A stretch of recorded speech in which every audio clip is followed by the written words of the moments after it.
అనంతపురం జిల్లా గుత్తి పట్టణంలో శీతల ఫంక్షన్ హాల్ నందు నిర్వహించిన ప్రధానమంత్రి సూర్యఘర్ ఉచిత విద్యుత్ పథకంలో ముఖ్య అతిథిగా రాష్ట్ర కార్మిక సంక్షేమ శాఖ బోర్డు చైర్మన్ వెంకటేశ్వరుడు యాదవ్ పాల్గొన్నారు.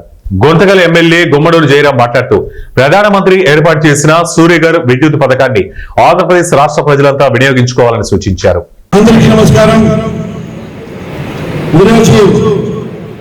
ప్రధానమంత్రి సూర్యఘర్ సోలార్ పథకం ఇది చాలా అద్భుతమైన పథకం. ఈ పథకం ద్వారా మన రాష్ట్ర ప్రభుత్వానికి ఆంధ్ర ఎంటర్ప్రైజెస్ కంపెనీ వాళ్ళు ఆ సంస్థ రావడం జరిగింది. ఆ సూర్యఘర్ అంటే ప్రతి ఇంటి పైన సోలార్ ప్యానెల్స్ అంటే సోలార్ అద్దాలు. ప్యానెల్స్ అంటే కొంతమందికి అర్థమవుతాయి, కొంతమందికి అర్థం కాలేదు. కాబట్టి సోలార్ గ్లాస్ అలాంటివి మీకు చెప్పాలంటే ఎస్టీలకి 1 కిలోవాట్స్ ఉండొచ్చు. అది ఉచితంగా పక్కన పెడదాం.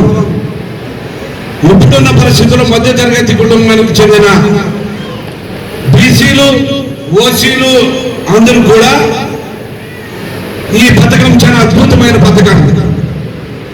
ఇది ప్రతి ఒక్కరూ 3 కిలోవాట్స్ వేసుకుంటే మంచిదని నా అభిప్రాయం. 3 కిలోవాట్స్ వేసుకుంటే ఎందుకు మంచిదని నేను మీకు వివరంగా చెప్తా. ఇప్పుడు మన ఇంట్లో ప్రతి ఒక్కరు కూడా ఫ్యాన్ లేకపోయినది జీవనం గడుపుకోలేము. టీవీ చూడలేంది మన కాలం గడుపుకోలేము. కొంతవరకు ముందుకు పోతే ఏసీ లేని జీవనం గడుపుకోలేము. ఇంకా వేరే రకంగా నీళ్లు పంపు చేసుకోవాలన్నా మనోళ్ళు ఇంట్లో బయట నుంచి తీసుకొని వచ్చి మోసుకొని ఒక పెద్ద డమ్ము నించుకునే పరిస్థితిలో మనం లేము. అలాంటిది ఒక మోటార్ పెట్టుకోవాలన్నా, ఏసీలు రావాలన్నా, 10 లైట్లు వెలిగించుకోవాలన్నా, 24 గంటల సేపు పక్క చిన్నప్పుడు టీవీ చూడాలన్నా